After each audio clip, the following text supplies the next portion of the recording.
Hey everyone, I'm gonna wait till you guys come on.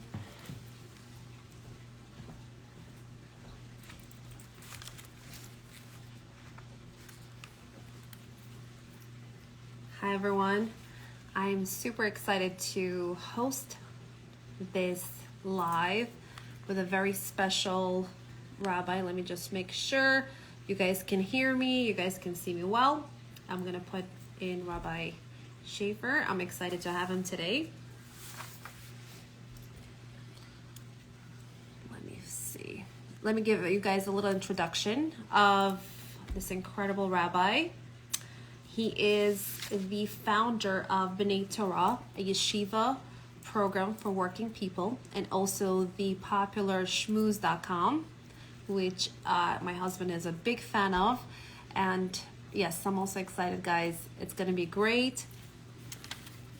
His shmooze is so popular that it's broadcasted on Aish, Torah Anytime, Israel National Radio, on different syndicated papers, and it's listened to people worldwide. It has over 10,000 listeners in each shmooze, and he inspires so many people worldwide with his Torah, and he is an expert on Shalom Baiyt, so I'm excited to bring him onto this live and hear his expertise and advice.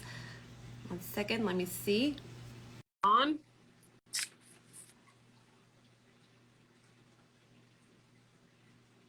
We've been practicing this. Rabbi, did it. We did it. We got it. Howdy. Okay. Hi, Rabbi. You're How are you? A wonderful person. It's really an honor having you. Mm-hmm. You have so much experience in this field of marriage, and being a father of 6 and a grandfather of 7, and dealing with so many married couples throughout the year. I would love to know, Rabbi, how did you get involved in this whole Shalom Baiyt? A fair question. I started as a mild-mannered rabbi. I used to give the shmooze, and most of the guys originally were single. These guys started getting a little bit older, they started getting married, and because I was their Rebbe, they came to me with all types of questions. Initially, the questions when the guys were first married were pretty innocent enough, just how do I deal with my mother-in-law? How do I deal with this issue? But as the marriages went on, the questions became more involved, and they became there was a lot of quibbling, a lot of fighting. And I found myself in a very difficult situation. I at the time I was married about 15 years, and I was happily married, but this institution called marriage is not so simple. And I realized then that there's a lot that I didn't have to give these guys. And to be honest with you, a number of those couples in the early years we lost. I sent them to marriage therapists, marriage counselors, and they went from bad to worse. And I began reading, I began learning, I began studying as much as I could, and I started working with couples. And after hundreds and hundreds of couples in literally years, I think I have an approach that Baruch Hashem seems to work. And when you met me a few months ago back in Hazak office, you gave me this incredible book that I'm in the middle of reading. Can you tell us a little bit more? It says 10 really dumb mistakes that very smart couples make. It's a great book, perfect for any married couple. Go ahead. Right. So Victoria, I'll be honest with you. See, the reason for the title is because when I deal, again, with hundreds and hundreds of couples, you begin seeing patterns. People consider, on a regular basis, I see couples doing things that are just damaging, destructive. And at a certain point, you say to yourself, why? Don't you get it? Don't you realize what you're saying? Don't you realize how she perceives it? Don't you realize how he's thinking? And unfortunately, many couples don't. In fact, to be honest with you, most couples don't. And it's kind of sad that we can, there's education in everything. You have to take a state test to drive a car. You have to take a state test to become a barber, but you just pay $25 and get married, and there's no education. And it's very sad because many, many couples, they don't realize what the relationship needs. They don't understand what a marriage needs. And unfortunately, they do a lot of damage. So the 10 really dumb mistakes, I wrote the book to outline 10. It's not the end all and be all, but there are at least 10 really dumb mistakes that very smart couples make.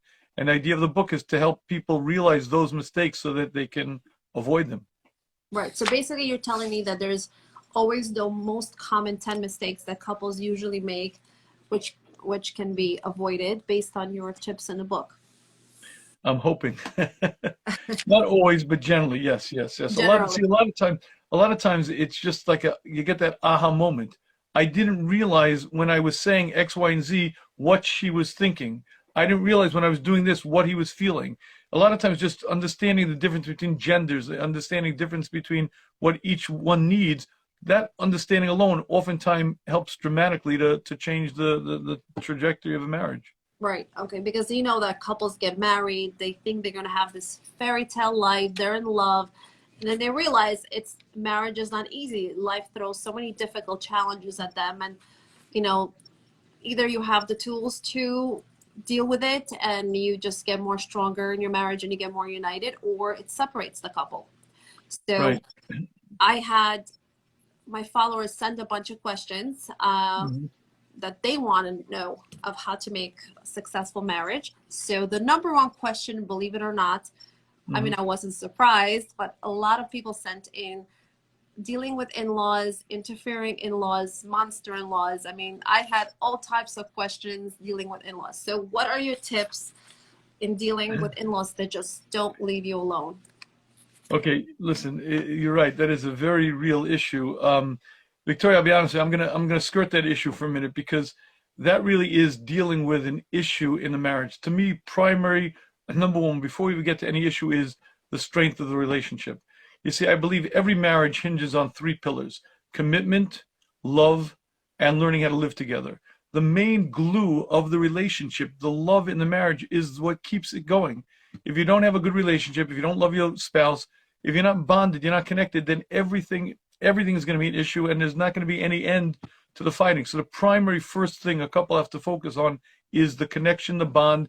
That means going out. That means spending time together. They're supposed to be a couple in love, but unfortunately, in the world of Hollywood, there's a lot of focus on romance, but that world is it's tinsel, it's false, it's fake. But there's supposed to be a couple is supposed to have an ongoing love affair.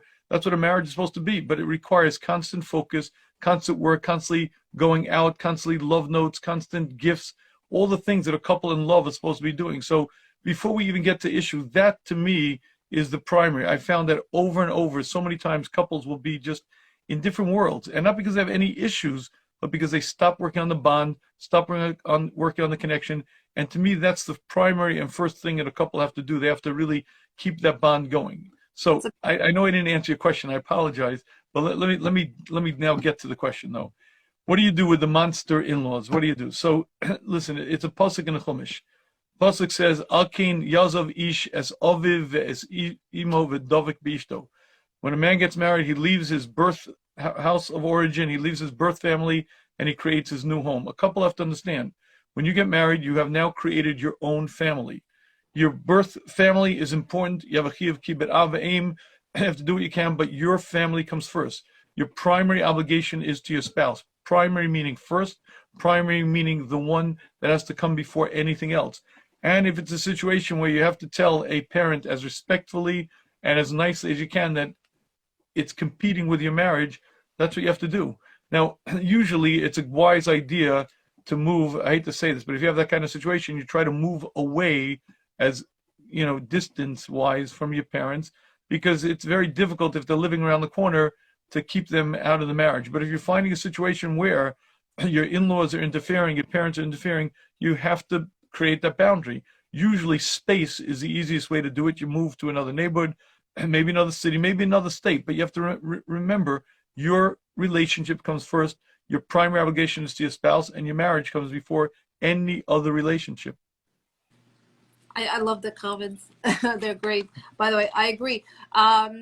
So what if one of the let's say it's a problem, but the one of the spouse doesn't see that it's a problem having the parents middle in the relationship? Because I had a question like that where, well, my husband does not see that his parents are causing us this, Shalom Baiyt issue. How do you, deal with that when you're Okay, not look, in united front in this issue? right. Listen, Victoria, I have to be honest with you. Every couple needs guidance. Every couple should have a Rav. Every couple should have somebody that they go to, a mentor, someone that they could ask questions to. Again, preferably a Rav who can guide them, who can say, listen, this is the boundary and this is where you have to draw the line. Because you're right, it's very often, it's very hard for me to see my own situation. And oftentimes you need an outside party, someone hopefully with greater wisdom, greater world understanding who can guide you. And again, you need outside guidance. So I would highly recommend seeing a Rav or whoever you seek for advice. But you listen, regardless, a family has to have a Rav because you need guidance to follow a Torah lifestyle. 100%. I definitely agree with that. So the question is like this: why there is so much divorce? I remember about 15, 20 years ago, it wasn't really heard of. It was like so tragic if you would hear of a couple getting divorced. Now it's so common. Everybody you run into, either you were hearing they're getting divorced or they're getting divorced. I mean, everybody around you is basically divorced. Why do you think that is? Okay, so this is, in the introduction to the book, I deal with this, and there are 4 reasons. Reason number 1 is everything is disposable. We live in a disposable environment. Cups are disposable, spoons are disposable, marriages are disposable. A little bump in the road, you're out the door. So number 1, we get used to this. It becomes accepted, and when it becomes accepted, it's much easier. And number 2, unfortunately, we live in what I call WIIFM radio. Everyone today listens to What's in It for Me radio. When you're brought up that way, since the time you're a little kid, when your parents dote on you, when your parents meet your every need, when you don't even know what it means to sacrifice, it's very difficult to then get into a relationship where you have to give for somebody else. No matter how good your marriage is, there are going to be many, many times when you're going to have to do things that you don't want. You're going to have to do things because your spouse wants it. And that ability to say, I want this, but my spouse doesn't, or I don't want this, but my spouse does, requires some emotional maturity. And again, that's number 2 that unfortunately in this generation is very lacking. And number 3 is the fact that unfortunately we're living in an unwholesome generation. Many, many people suffer from emotional distress, anxiety, depression. I don't think there's ever been a time like this with the amount of unhealthy people have been around. And one of the good lines, I think it's an important line, marriage is an institution, but it's not a hospital. Everyone thinks, I'll get married, it'll solve all my problems. Correct. The only problem that marriage solves is being single. When you're single, you're single. When you're married, you're married. But if you have anxiety, if you have depression, if you have OCD, marriage doesn't make that go away. If anything, it exacerbates the problem because now you have to deal with the fallout with the couple, with the relationship. And number 4 is, ironically, that people don't think they need an education in marriage. It's kind of funny, but again, people just think you get married and it's going to go. We're so in love, it's going to be great. Unfortunately, it doesn't work that way. So you're right. We've seen unprecedented amount of getting, and I'll be honest with you, it is my firm belief, and you could speak to other rabbanim, you could speak to marriage therapists. I've done a little informal study. I believe 80% of the gittin that are written should not be written. It's not that they're not suited for each other. It's not they weren't made for each other. If I had $1 for every time I said to my wife, when I was talking to a couple, they're a match made in heaven living in Gehenna, because they're made for each other, but they don't know how to live together. They don't know how to be married. So what can I tell you? You're right. Most of those gittin shouldn't be written, but there is a tremendous amount of divorce, and it's very sad. I hear you. So basically, if you have the right tools and you know how to maneuver the challenges that come your way, you shouldn't be divorced, because not every little thing is going to cause a big fight, and it's just going to go hopefully smoothly and you're able to work through things out. I mean, it is heartbreaking to see. One of the big things is, every week Shabbat comes in, Chagim, and the couples, they spend so much time together. That's where it gets hard for the couples and fights happen. So what are the tips that you have to avoid, the fighting on Shabbat and Chagim and all this, and you want, as well as raise your kids in a healthy environment. You don't want to see every time the kids are home, the family's together, you have a fight. Okay, so Victoria, I have to be honest with you. That's one of the saddest things, because you see, if you have a good relationship, then spending time together is supposed to be pleasant and enjoyable. Listen, Baruch Hashem, we're married 35 years now, and I love my wife. My wife loves me. To me, the biggest testament to our marriage was when COVID hit. And we were in the same house 24/7, 365, and it was the best thing in the world. My best friend was here. We were together. It was great. It was, I only recently moved out again. I have an office. So but during COVID, for almost 2 years, we were together all day. And I don't know what to tell you. If you have a good relation, listen, I'm not saying it's easy, and it definitely takes a lot of work. But the bottom line is, if the relationship is solid, then Shabbat should be pleasant. You should want to spend time with your best friend you love or the one you love. Now, the problem is if the relationship is, if you're distant and there isn't a relationship. So the problem is Tuesday night, Wednesday night, Thursday night, Friday. It's not Shabbos. The problem is, did you go out that week? Did you buy flowers? Did you send the love notes? Did you text during the day? Did you buy the little gifts? Are you connecting as a couple? Shabbos isn't the problem. The problem is the relationship. And if you work on the relationship, and again, to me, that's the key. Again, over and over, I found it. Couples have everything together. They have the same outlook on life. They want to raise the kids the same way. And they really should be a perfect marriage, but they're so distant. They're just so disconnected for no reason other than they stop working on the relationship. They stop doing the things that lovers are supposed to be doing, and they stop being connected. And there's no excuse other than spending time together, connecting. And Victoria, I'm going to get in trouble here. Are there guys on this call? Definitely. Definitely. All right, here we go. Are there? Gentlemen, listen carefully. Whose job is it to take out who? So I'll make it very clear. Gentlemen, it is your job to romance your wife. You are responsible to plan the dates. Ladies, it's your job to plan the daycare. Gentlemen, it is your job to plan the date. But do you know why? Because a woman needs to know that she's loved. She needs to know that she's cherished. If a woman knows that her husband considers her number one, that he cherishes her, she'll be happy. She'll be a very, very satisfied, happy woman. If she does not believe her husband loves her, she's going to be very, very unhappy. And gentlemen, if you would like to be happy in life, I have a little suggestion. Make your wife happy, because a happy wife is a happy life. And if she's not happy, Good luck. it is going to end very badly. So I just became very unpopular with the guys. But don't worry, The ladies love you, don't worry. But so basically you're telling the guys, don't ever stop dating your wife. Don't stop dating, even you're married for 20, 30 years. Continue treating her like you would as you're trying to marry. Exactly. Her. But it's not only dating. Dating is very important, but it's the whole being a couple in love. It means also mini vacations. When the kids are little, it's more of a difficult, but every 3-4 months, you should take a mini vacation. It doesn't have to be an exotic place. You take a hotel for 2 days and you go out. You're supposed to be reconnecting, rebonding. You're supposed to be coupled in love. That's, the long and short of it. Got it. Okay. So what do you think about when couples have like some criticism, they're unhappy with their spouse, certain thing that they're doing? How do we give proper criticism, and how do we receive criticism without, getting offended? Right. Okay. So I have 3 rules of criticism. Ready? Mm-hmm. Rule number 1 is don't. Rule number 2 is don't. Right. Rule number 3 is don't. But I'll explain to you why. And don't do it because it doesn't work. Don't do it because it hurts. Don't do it because all it does is drive a rift between you. And here's the strangest part. We all have the sense. All I'll have to do is tell my spouse X, Y, and Z, and instantly he'll be different. And somehow it just doesn't work. I told him, and it doesn't work. Like, I don't know why we don't get this. Criticism never works. It doesn't work with our kids, doesn't work with our coworkers, doesn't work with our employees, and it doesn't work with a spouse. But with a spouse, more than anything, it drives a wedge between you guys. So what I'm going to tell you, bite your tongue, do anything in your power. Don't do it because it, again, it distances, drives a rift, and more than anything, it doesn't work. Okay, so let's say you're unhappy with a certain quality that your spouse has or something that he does. What would be the right approach to approach it in a respectful way?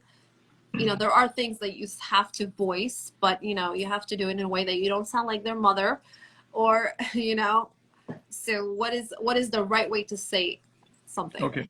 All right. So the first rule is communication. Communication means, and by the way, you're 100% right. You have to be able to communicate in your marriage because it's a union, it's a bond, and you're going through life. You have to be able to communicate.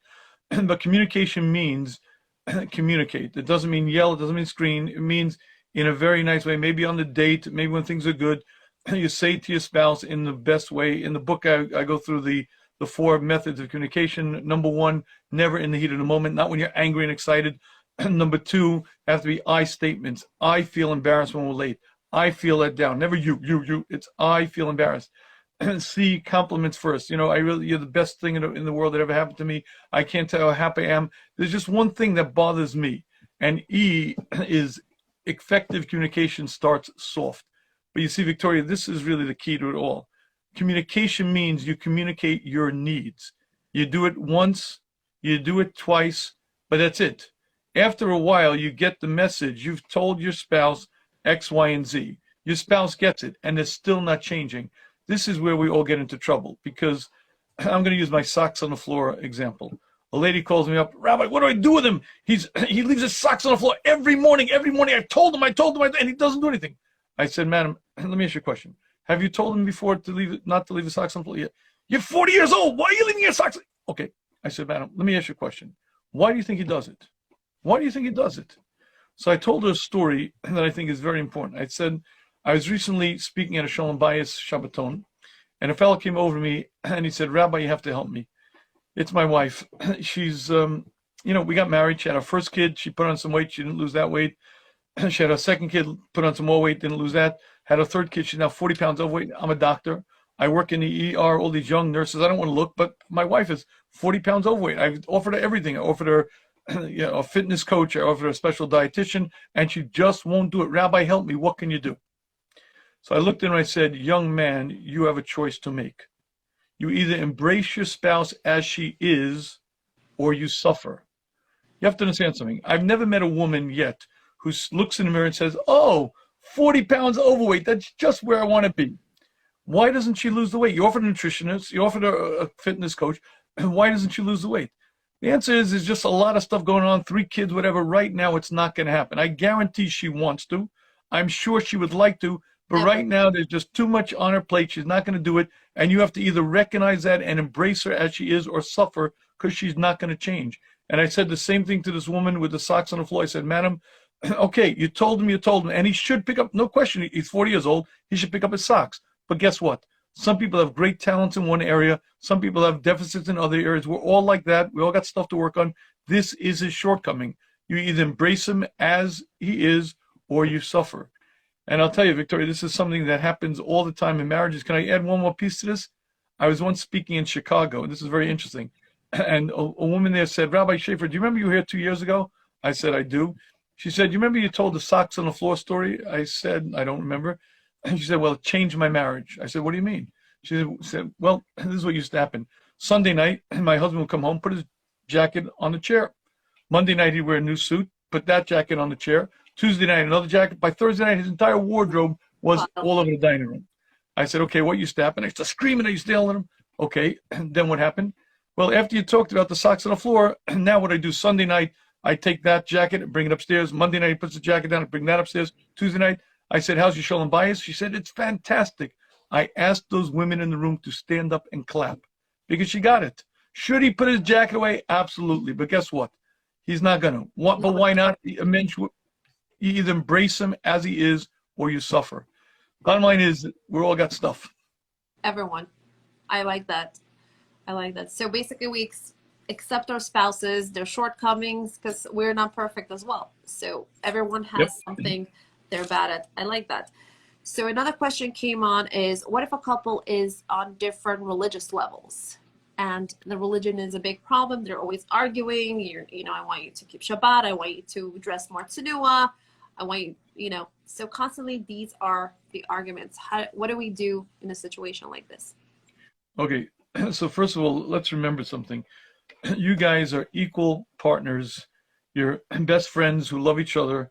And best friends are not mentors, not rebbes, not policemen, not teachers. Best friends who love each other. That defines the relationship. As a matter of fact, I'll give you a good example that I think well defines this. Imagine the following. Imagine a regular frum couple. Yom Kippur, she comes home 2 o'clock in the afternoon, and she sees her husband on the couch with a ham sandwich in this hand, a cigar in this hand, smoking a cigar, eating the ham sandwich. What does she say? What any self-respecting woman says, stop that! What are you doing, Yom Kippur? What's wrong with you? Stop that right now! What she just did was she violated the conditions of a marriage. When they got married, they were best friends who love each other. And best friends have certain roles. Role of mentor, role of rebbe, role of policeman is not one of them. And best friends who love each other means you are friends. Now, you may find yourself at a certain point where you say, this relationship is not what I bargained for, and may have to leave, and that's okay. But as long as you're in this relationship, you're best friends who love each other. But best friends means no one's a boss, no one's in charge. My way's the right way, my way or the highway. That doesn't work with friends. As long as you negotiate life as best friends who love each other, you find a way. More religious, less religious, you grow together. And more than that, by the way, the more your spouse loves you and the more you know that, the more you're going to want to please them and the more you're going to be motivated. And if they don't come along, what are you going to do? You're not going to strong arm them. You're not going to police them into it. It's not going to work anyway. Right. I like that. Don't be a mom. So far I learned, don't be a nagging mom. Don't be a policeman. I like these. I like these tips, Rabbi. Okay. What about if you have conflicting, views on raising children? When it comes to kids, how do you deal with that? Okay, so let's talk about conflict in raising kids. So I want to share with you a little secret that my wife and I both discovered. One of our oldest kids, when we were living in Rochester, I was a Rebbe in the high school there, and the school asked us to go see a psychologist for one of our children who was having trouble. So we went to Dr. Rita Underberg. Dr. Rita Underberg had been the head of psychology department in the University of Rochester. She had since retired, and she worked with parents. Okay, we went there for 2 sessions, and she gave us some tips on how to deal with our child, and everything was fine. My wife and I went week after week after week for years. We kept going back. The woman was brilliant. She shared with us a wealth of information. I begged her to write a book. I told her I was going to write it with her. In any case, unfortunately, she died before she wrote it. But here's something that my wife and I both discovered. When you parent your child, why do you parent your child this way and not that way? Mm-hmm. I almost guarantee a big part of it is because that's your personality.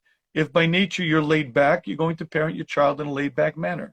If you're more rigid, you're going to parent your child in a more rigid manner. And the true secret is that most people have not studied this role of parent. Most parents don't really understand what the child needs. And the reason they parent one way is because that's their nature, that's their approach. But let me share with you one big yesod. I guarantee, whether you bring your child up too rigid or too flexible, too this way, too that way, none of that will do as much damage as if your child is brought up in a family that's fighting, that's quibbling. You see, to your children, you guys are the gravity. You're the center of the world, especially when your kids are little. If their home itself starts coming apart, if they think mommy and dad are constantly fighting, or worse, they think they're going to be divorced, then everything in their world becomes unglued. The single greatest gift you could give your children is a wholesome house. The better your Shalom Baiyt is, the better your marriage is, the more wholesome your children is going to be. More than any particular in the way you raise your children, the significance of your relationship will have a much bigger impact, and it's not worth fighting about anything in terms of parenting. You discuss, try this way, you try that way, but one thing for sure, if your spouse is adamant and you feel it's going to ruin the children, I guarantee the marriage being destroyed is going to cause much more damage. And very likely you'll see that maybe you weren't so right and you weren't the biggest expert on parenting, and it may not be the worst thing in the world to do it, but one thing for sure, the fighting is for sure going to do more damage. I agree 100% every word. Rabbi, you're amazing. I see my husband again came home and he's excited. Okay, so I have, my husband is his biggest fan, guys. I don't know if I mentioned that. So, Rabbi, do you have one tip for a man and one tip for a woman on how to make their marriage more successful? Something that they can apply today. Yes, 100%. Men, I said it already, but gentlemen, I'm going to say it again. It is your job to romance your wife. If your wife knows that you love her, if she knows that you cherish her, if she knows that she is number one in your eyes, you will be happy. She will be happy and you will be happy. But here's the great secret. Most women are insecure about the love of their husband. Most women, especially in the beginning of their marriage, are very insecure about their husband's love. And when I say the beginning of the marriage, I mean the first 30 or 40 years. And most women have this sort of like, you ever notice that girl with the little girl with the pedal, with the, what they call that, rose, he loves me not, he loves me, not. Am I dating? Yeah, okay. I think most women, when they get married, go through that stage in the first 30 or 40 years. He loves me not. Gentlemen, the more you can convince your wife that she's number one, that you cherish her, the happier she'll be, and I guarantee the happier you'll be. Your job is to romance your wife. Gentlemen, do that, and life will be much, much better. You heard that, all the Bill in the group? I don't see them making negative comments, so I think they learned the But lesson. but Victoria, there's a corollary. Mhm. Ladies, you got to hear this part also. Really, there was Yeah, something for the ladies because I thought if the man is good, ladies automatically happy life, happy wife. Well, we have to do yeah. something. So here's the problem. There are a lot of things that women do that make it difficult for the husband to like them, let alone love them. So, Oh, my husband came at the right time. He wants to say hello. Hi, honey, say hello. Rabbeinu, how are you? Shalom Aleichem. How are you? He's a How are big you? fan, so. How's We're just everything? getting What's to the bug? good. Thank God. Oh, We did your part already. Now we got to do the woman's part. Now, all right. Listen, that was the wrong moment, but okay, here we go. Victoria, this is yeah, not towards okay. you, but to other women. Yes. Do me a personal favor. Just do me a personal favor. Don't change your husband. Don't change him. He's good. He's okay. Don't make him better. Don't make him smarter. Don't make him more polite. Just don't do it. Don't do it because it doesn't work. Don't do it because it aggravates him. Don't do it because it wrecks the relationship. By the way, I have a theory. Most marriages go like kind of they're okay for 20 years. Then after 20 years, suddenly they take off much better. Why is that? Because for 20 years, she tries her darndest to change him. Finally, he's a stubborn axe. He's never going to change. She gives up. And all of a sudden, he's a nicer guy. He's so much pleasant to live with. Ladies, do me a favor. Don't change him. All you're going to do is aggravate. It's not going to work. You're going to aggravate him. You're going to annoy him. And it's going to make it very difficult for him to treat you like a princess. It's going to make it very difficult for him to romance you and do what you want. Let him be as he is. Gentlemen, your job is to romance your wife. Ladies, leave him alone. Please give him some space. That's Amazing tips. All right. And I have another question. When should couples start learning about marriage? When would be the right time to start educating? okay. I was a high school Rebbe for 15 years, and I would teach my guys, they were 17 years old, I would teach them about marriage. They would say, Rebbe, we're 17, we're not getting married. I say, yeah. The time to learn is not as you're walking down the chuppah. That's not what it's time to learn. You're supposed to learn the basics of it earlier. Certainly, if you're going out, get a hold of the book, read what marriage is about, because you can't learn it, after you crash the car once, twice, or three times, you don't then learn how to drive. You learn how to drive before you get behind the wheel of the car. Before you get married, you got to... For people who are single as well, not just married people, this book. 100%. It's more important because if you learn it beforehand, first of all, you'll know much more what you're looking for. Everyone has this illusion, I need this. And then they get married, then they discover, whoa, marriage is very different from what I thought it was.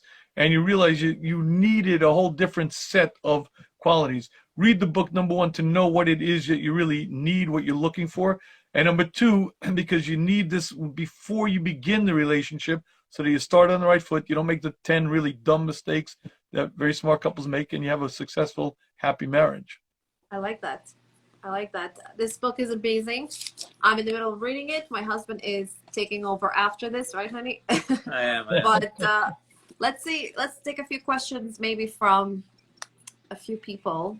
Okay, so one question was, where do they purchase the book? Okay, so the book can be bought in any Svarim store. It can be bought on Amazon. But if you go to theshmooze.com, the advantage of going there is you'll also get the audiobook, ebook, and the Marriage Transformation Bootcamp as a free bonus. Theshmooze.com, it's spelled THESHMUZ.com, THESHMUZ.com. And if you go there, again, you'll not only will you get the hardcover book with free shipping, but you'll also get the free audiobook, ebook, as well as the Marriage Transformation Bootcamp as a free bonus. So you could go to Amazon, you go to your local Svarim store, you go to Wasserman, by the way. I'll be there on Thursday. I'll be there. There's a book signing. Free cholent in Wasserman, 1 to 6. Be there. Guys, you must get this book. Yes, I am saving this live. Everyone's asking if this live will be saved. I know they want to show it to their husbands. Yes. And someone is asking, what is love? I don't know if that is even the question. Is there such thing as real love, or it's all movie with Hollywood? Okay, no, absolutely no. Love is a connection. It's a feeling. Now, there are tools that bond. In the book, I go through the tools that bond, that create. See, Hashem gave us many tools to create that bond, that connection. There's attraction, there's physical touch, there's intimacy, there's appreciation, there's friendship. There are many tools that create the bond. But working on that bond, love is a devotion, a dedication, a responsibility, a feeling of connectivity to the other. Hollywood has this infatuation version. He looked in my eyes and I was whoosh, smitten. That stuff is illusionary. That's, I mean, it's passing. It's infatuation. It comes and it goes, but it's not real.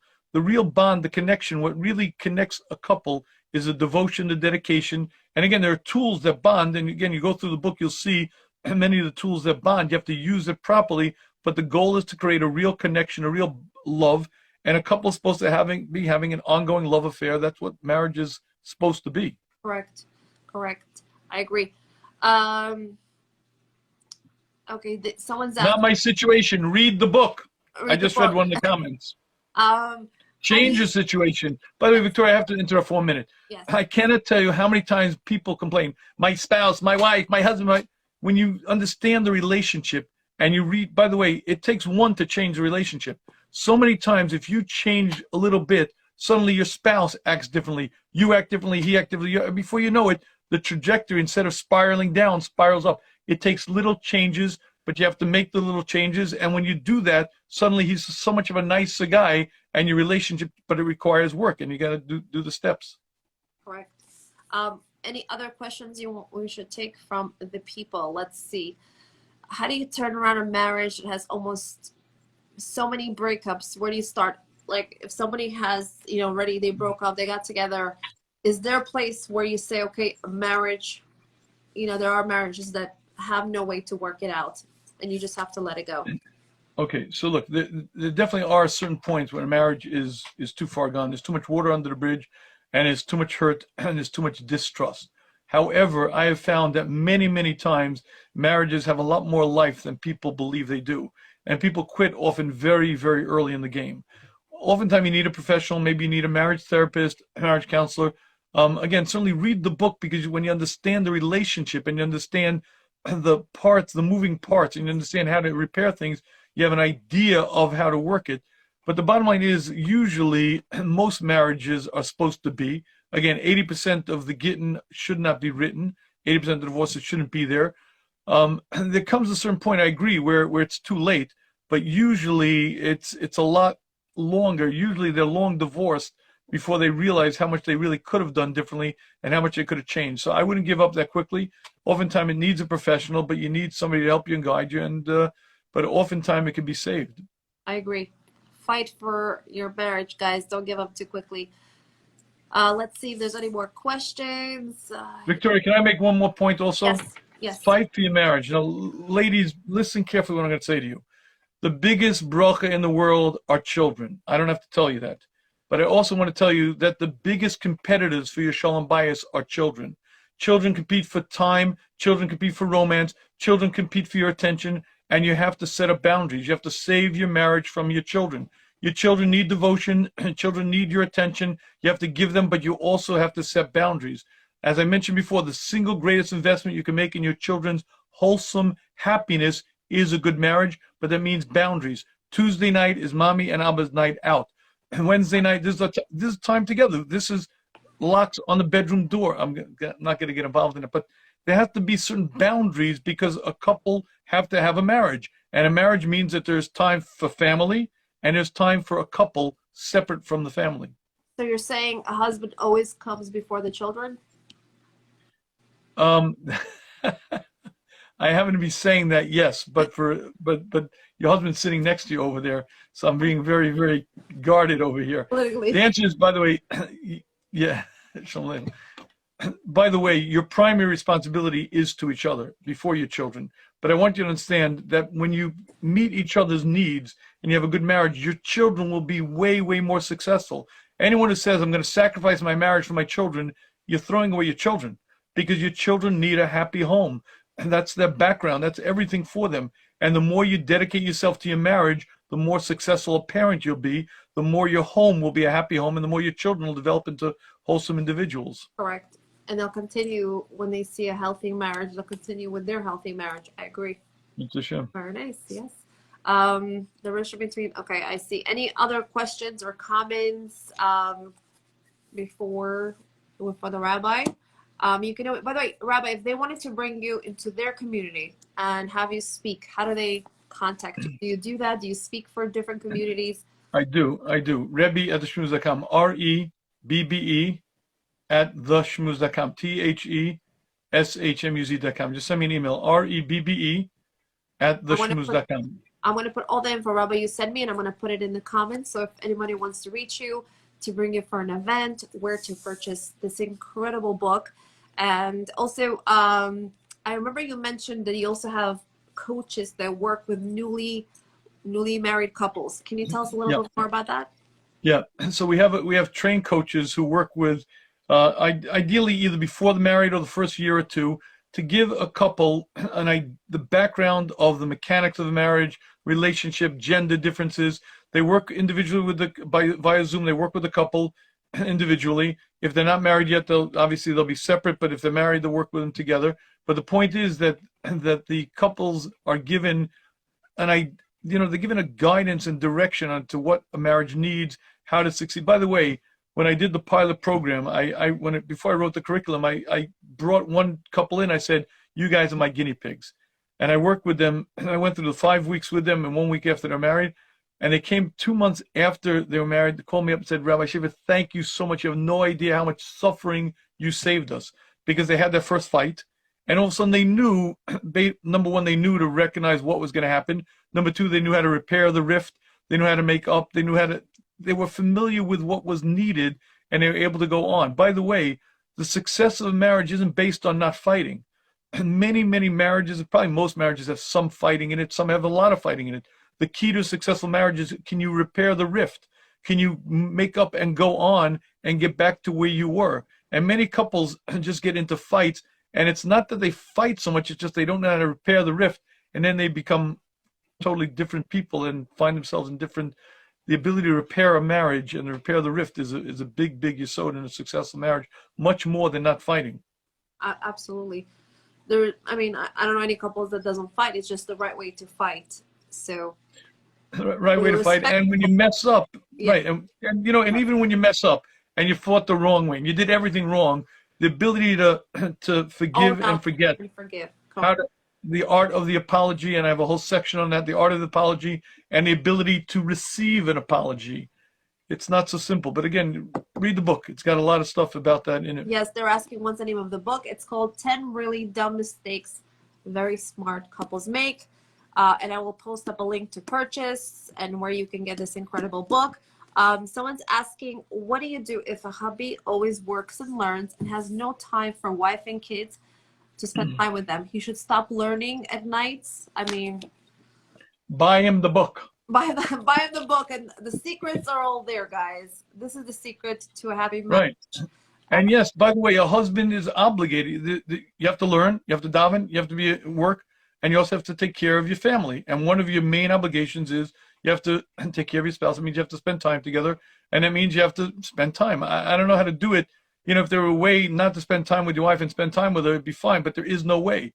That means you have to dedicate time for it. That means time to go out, time to speak, time to talk, time to bond. You have to dedicate yourself to it. And by the way, we live in very hectic times. I don't think there were ever these everybody's busy running, doing. If you don't set boundaries and you don't set priorities, you're going to find yourself in a very, very bad place. If you don't exercise, you're going to get out of shape. If you don't eat right, you're going to if you don't work on your marriage, you're going to find yourself in a bad place. And you have to dedicate yourself to it. You have to set boundaries, and you have to make it a priority. Amazing. Someone's asking, when will you be in Wasserman's? So this Thursday between 1 and 6. Between 1 and 6. Between 1 and 6. Go meet. And free cholent. Free cholent. Free cholent, and you get this amazing book, and you get to meet this incredible, inspirational rabbi. They're asking, it's this Thursday between 1 and 6, guys. Wasserman's, get the book. Also, you can get it online. Highly recommend it. Rabbi, any last words of wisdom before we... I want to tell you the most romantic words I've ever heard. My Rebbe, I learned in Yeshiva Chavetz Chaim, my Rebbe, Rabbi Leibowitz, was older than the Rebbitzin, and for much of his life he was sickly.